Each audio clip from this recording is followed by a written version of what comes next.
respective roles here for the teams. So it will be up to Zeri and whatever ADC that Soil does want to pick to do all the damages, because I feel like Shin is also going to double down and pick up something that is a little bit tankier for his top laner. Yeah. Now let's see what are they gonna do right now. With this, the Shen hasn't been picked since a while ago. This is a lot of really great champions, really priority champions that has come the way of Thunder Talk Gaming. Are they gonna be doubling that down?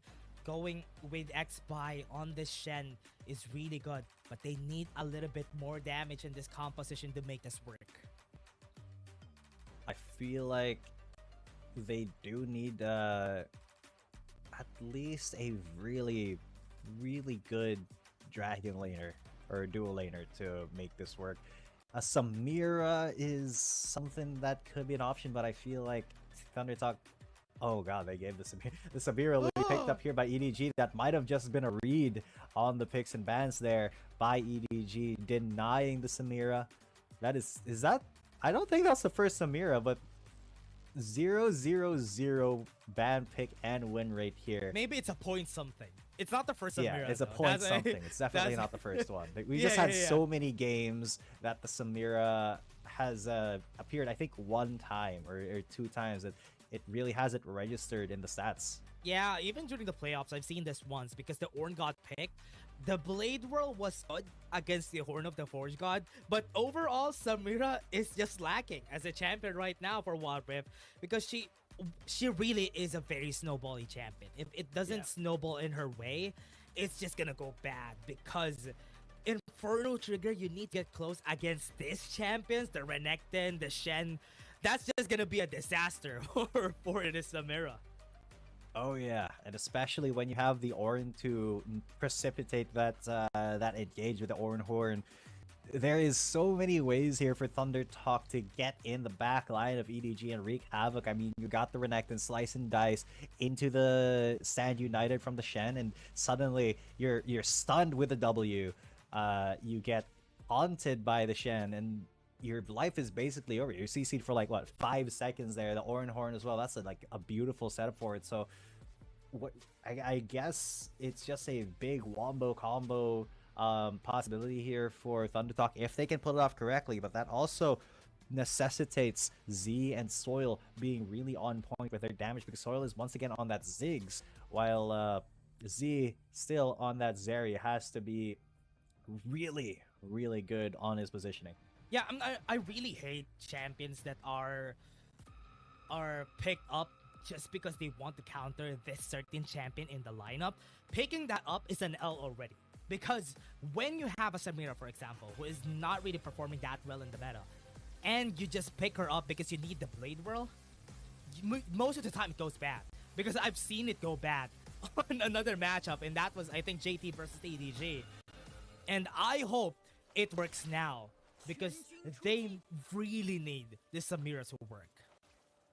Yeah, if this Samira does not work for EDG, it is basically a disaster. It is going to be a very quick game, I feel, for Thunder Talk if they're able to gap that Samira, because it is a feast or famine champion. Unlike the Kai'Sa, who is pretty relevant at pretty much most stages of the game, Samira, if she gets gapped and is not able to, you know, spin to win her win condition, she is just going to be a pawn that can be taken off the board at any time here, especially in the composition of Thunder Talk.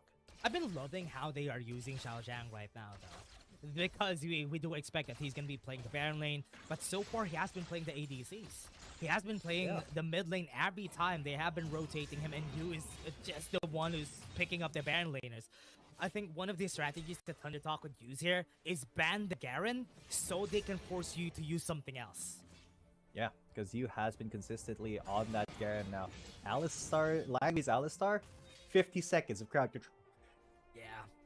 Yeah, excuse me. Think about it. On the last game, the amount of stuns that Alistar really has on, if you're talking about tenacity in this game, it's not really a lot. So a 50 seconds crowd control is really big. That means he just hit a lot of pulverizers right there. Yep. That does also give him a lot of Yeah, multiple polarizers actually stack up that crowd control Yeah. number a lot. And this is Yu's 100th game professionally, so big congrats on hitting that 1-0-0. And on that Garen as well, a pretty decent win rate off of a pretty good sample size. Yeah, and Yu has been just one of those players who really appreciates picking up a lot of bruisers in the mid lane. You expect him to even pick up a Wukong in the mid lane just to have a very neutral matchup. He's one of those players who really doesn't need to pop off. He just needs to not lose in his lane. And that's one of the great characteristics of this guy, because he really wants to go. He doesn't really want to go at the back pedal. He just wants to neutralize the lane. And neutralizing a lane is very easy when you are a Garen, because you either go even or you are ahead as a Garen. He doesn't lose. He doesn't lose. He's even if you get a lot of damage on him, even if you trade up, he's never going to lose a 1v1 because he can just stay behind tower for a little bit, regen his health because of his passive. There's a little bit of a fight going on here. SMY and Langui coming to blows, but that Ornn is still a very tanky champion. Yeah, and Ornn is really good whenever in this matchups though, because Ornn really appreciates people clump up together, especially when they don't have a lot of range. That's when the Horn of the Forge God is really effective against, and Kaisa doesn't really have a lot of range. Samira doesn't really have a lot. The only thing good about the Samira pick is the Blade Whirl. So this is something that is good here. And one of the things I'm surprised about when we saw Ornn being available in this game, Ornn being picked up in the support role is one of the most mind-blowing things that I've seen, and that just solidifies the fact that Wild Rift is such a different game than League of Legends. Yup, because in League of Legends PC, you put Ornn in the top lane and he can go even against anybody. He's got that Ornn Forge as well that benefits so many people. And while you do have it here, it's just he's so much better in this support role for some reason. Yeah, it doesn't have much damage compared. That's the reason why, because we don't have a tank meta in the Baron laner. That's why we do see people just preferring a lot more of a bruiser role on the top lane. Just put these guys who have a lot of CC in the support role, because that would be way more effective in the long run. Yeah, but looking at the Ornn, he is going to start off a big fight here, but under the tower, it's a Garen. Why would you try to fight that? Qingdao is there, so is XY, but oh no. There's no reason for Thundertalk to try to fight this, except if they try to go on to Qingdao 7 and they actually get the kill onto him. It's not even C who gets it, even though he uses it's going to be Shin, and now they're going to dive onto you. This is such a difficult dive, but the results are going on. They look back right in, and they give the kill over to Z, but that would be the life of XY for it, and SMY as well. So it's going to be a 2-for-2. Thundertalk so aggressive. They took that risk. I'm surprised that they did. They thrive on doubt. We doubted them that they're not gonna go for it. They actually did. Shin just went for the stun so that Qingdao 7 won't be able to get any decoy after. That is good CC layering for the side of Thundertalk Gaming. But what happened here after is that they want to double dip, and that is not healthy. You shouldn't double dip anywhere, everybody. And that's why you lost 2 members here in the top side. Yeah, they committed too hard on that Garen take when they knew that Xiao Zhang was already there, that Langui was on his way, because, man, I guess they really just want to give that too late.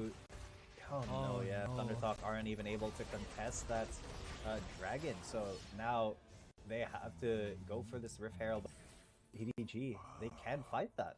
Took a bit of time though. They're not going to be able to take this Rift Herald that easily compared to what they expect, because they don't really have priority on any side of the map. That is going to be very bad for them. They don't even bother to take it. Not yet, because they do know.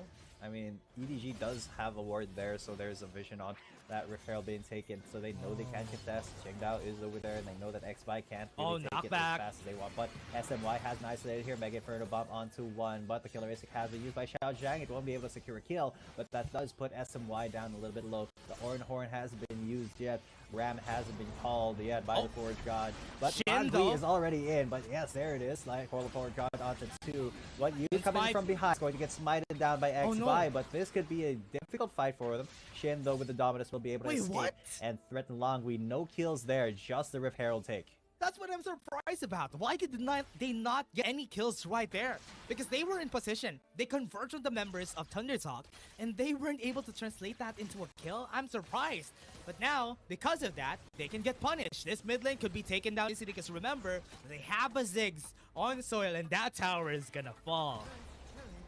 That tower is gone, and that is actually what you want when you have Ziggs in your composition. The mid lane tower take is absolutely crucial, but now Z could be a lot of danger.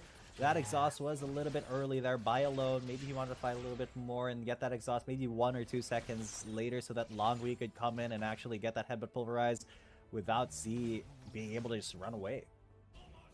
Oh, that's oh, with Shin super low in AP here in the bot lane. Might get the much injustice by you here in the bot side of the map, but so far we have been seeing the members right now of EDG being a bit reactive against the members of Thunder Talk Gaming, because right now, because of the double ADC and because of Alone, it's not really easy for them to find any space, especially on that lane. And I love what they're doing here on the side of Thunder Talk. They've been keeping him at bay, but Chengdu 7 is here. Might go for a dive. They might have, but Shin was able to get out of there really quickly, just able to just flash as soon as he sensed danger, get out of there. And I think he still has dominance to be able to fight this. X-Buy is going to be there though. He does go for the flash, what's it I blanked there, but the flash taunt. There you go. Wasn't communicated. Tower. Ah, the thing was gonna go in. If it was communicated, Shin could have went in with a Ruthless Predator. Now X-Buy should defend this tower by himself, and because they recalled, this is a free tower for EDG.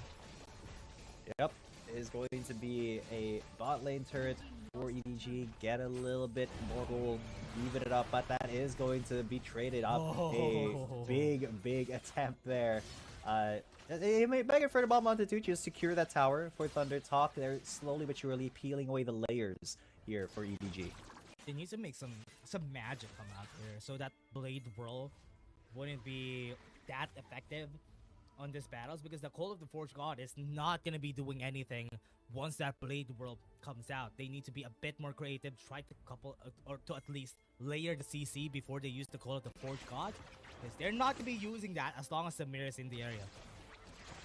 Yep, zero chance for them to actually get a pick there, as long as, you know, Samir is there to disable things with her own, I want to say wind wall, because that's kind of the thing that we associated it the most. It's basically a Yasuo wind wall, but better. That's true. And the Blade Whirl also has damage though, if you try to get close. That's why it's a bit of a surprising skill right here in Samira.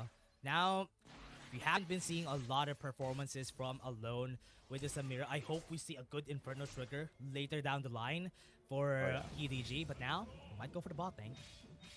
Yu, though, is doing a great job of keeping that wave away. You can see one E, one twirl, one spin is all it takes to decimate that that back wave. So now Thunder Talk, they really can't dive him, so I don't know why they're always trying to force something there in the bot lane. Of course, that does give them some sort of control over this Drake, some presence here, but that is going to be a big headbutt pulverize to SMY, but it is SMY that's a mega for the bomb onto 2 though, so that is a lot of damage already onto the high bars of EDG. But on the backside, Yu versus Shin here. Once again, SMY is a target here. He hasn't even called the Forge God yet. Oh, he's super he low. has to get away from this. He's incredibly low. He needs to use that orange horn soon, but there's a killer instinct onto Z and Shin as Z is taken down to half HP. Soil is there, barraging them with bouncing grenades as long as he tries to get away, push him back, and SMY is there. No steal coming in from EDG. Or from Thunder Talk, but there's a call to Forge God. It will get taken away from that Blade World.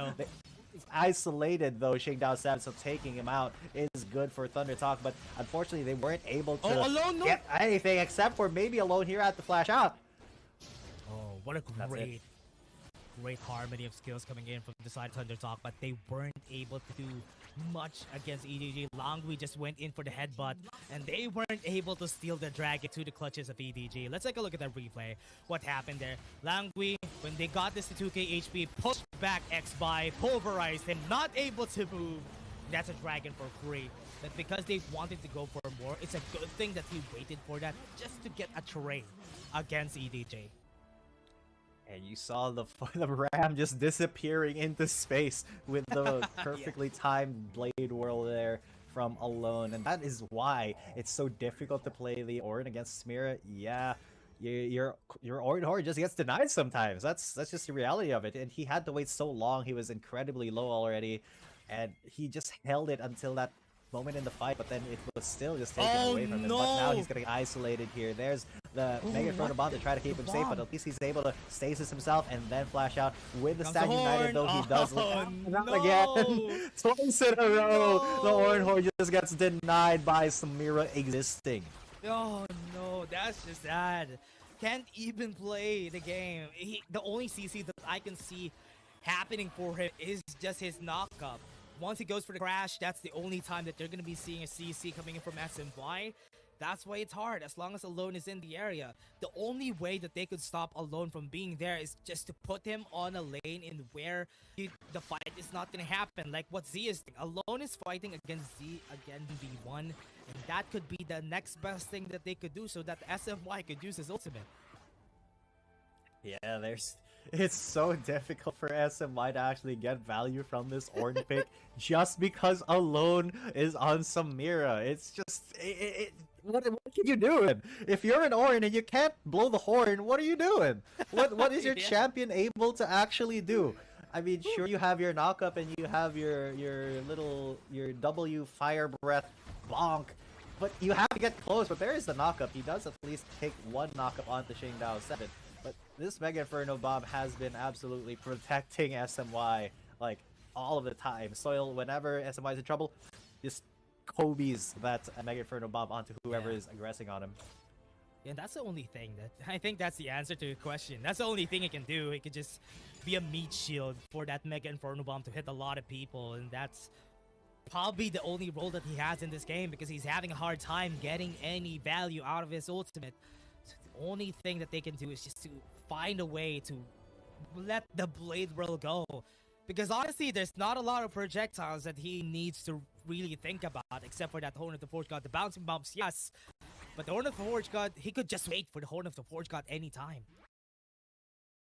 To kind of be a little bit more forward, I feel. Just like now, he is going to be forward, he's going to get the knockup, but he is going to get aggressive. Once again, the Mega Inferno Bomb to bail him out of trouble. But this could be it. This is the time for the call of the Forge God.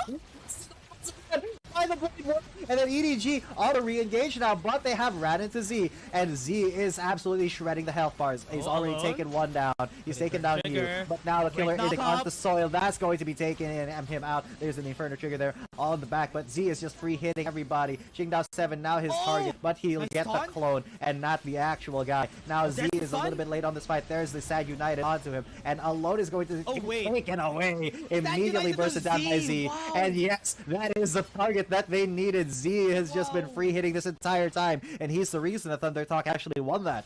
Sacrifice the crocodile in order for you to get a lot more, and they were able to do that. Thunder Talk was able to win that fight was because they were waiting for that Call of the Forge God. That could be the reason why they lost that fight. Because look at this, they went in for SMY, they used a lot of skills against them, and after that they don't have any more skills to use. They just focus a lot in this Call of the Forge God without any blade whirl. What else can you do against Soil? Because Soil was just pushing bombs left and right. Z was just dealing damage left and right, and that was because there was no time. There's no time lag with the blade whirl. And now look at this, bottom right of our screen, they're already going for the dragon. Once again, it's going to be a big fight, and the Call of the Forge God will finally get a hit onto Langui, but that was not the right target for them. There's a Mega Inferno Bomb to discourage him and take the health bars a little bit lower, but just from one fight to the next, now Shin is playing defense. He's playing the big interceptor, but this could be a reset here by EDG. This could be them looking for a better entrance in this fight, but that dragon is already incredibly low. There will be 0 steals here for EDG, so there will not be the 3 dragon power spike for Edward Gaming. Thunder Talk now on the aggressive, because Xingdao 7 has been caught. He's in 1v1 versus Z. Now Soil is going to find him and get the exhaust off. Give it the kill over to C. There it is. Bomberman indeed. But Spy was on the backside, and now Lagui going to go for the engage. This is going to be big because they have almost caught the crocodile, but SMY is going to walk away with his CC denying skill to get away from that exhaust. Xiao Zhang though doing a lot of damage because he is. Oh god! He's no mana! Denied by the Orin, and now he pays for it with his life. Shin reaggresses with the dominant smack up, and this is Thunder Talk still looking for more Z. Here comes the all the Forge God onto all of the two of them. Xiao Zhang has to run away. He gets tied by the Mega Inferno Bomb, and Z looks for a little bit more. Thunder Talk solidly putting themselves in the lead. 7,000 gold. That's exactly the timing that you need in order to get the call of the Forge God. Isolate alone, use the ultimate in order for you to turn things around, but Langui really had a great spot there. Could have been a really great pulverize in order for them to turn around the fight in their favor, but because he didn't have any mana anymore, that became a disaster for EDG. What a disaster. No, he's got no mana. We're gonna put all of the memes in here. I mean, if you guys are League of Legends veterans, you will understand these references. But right now, we do understand that that is going to be Xing Dao piled on and immediately taken out of this fight. He's not going to be able to contest for Baron. No smite steal potential here. And Thunder Talk are just starting to run away with this game. Yeah. This guy Baron, no repercussions from the side of EDG. Now that's just gonna be it. Z is in prime position to be confident because he does have a lot more items than most of the members here in the side of EDG. And the Elder Drake is here. No jungler. This is just Thunder Talk taking this for free. Yeah, and Thunder Talk, they are looking so strong, but Lagui with a headbutt pulverize on the 3, but Z is able to get away, and that was the target that they needed. The Call of the Forge God will not actually get head-butted. Unfortunate, but it's still actually AEG who is fighting this. Can they actually get the spite steal here? Oh my god, the Mega Inferno Bomb blows them right up. But almost. That was close. That was close. That was incredibly close. It was 14 HP. You saw that. But the members of EDG are just dying left and right. Z is a little bit too powerful. That Zeri has his power spiked over everybody else. This game should be over. Yeah, this game's done. They got the dragon. That was such a great try from EDG. Xing Dao 7 was not in the area. That's why they tried their best to push the members of Thunder Talk away, but a Cyclone. And a Cyclone won't actually let him live for long. Z is just too fed. He gets another kill. He finishes off that game. The Nexus falls, and Thunder Talk show EDG how commanding they can be. Yeah, that was a really good showmanship off rank from the side of Thunder Talk Gaming. And EDG, one of the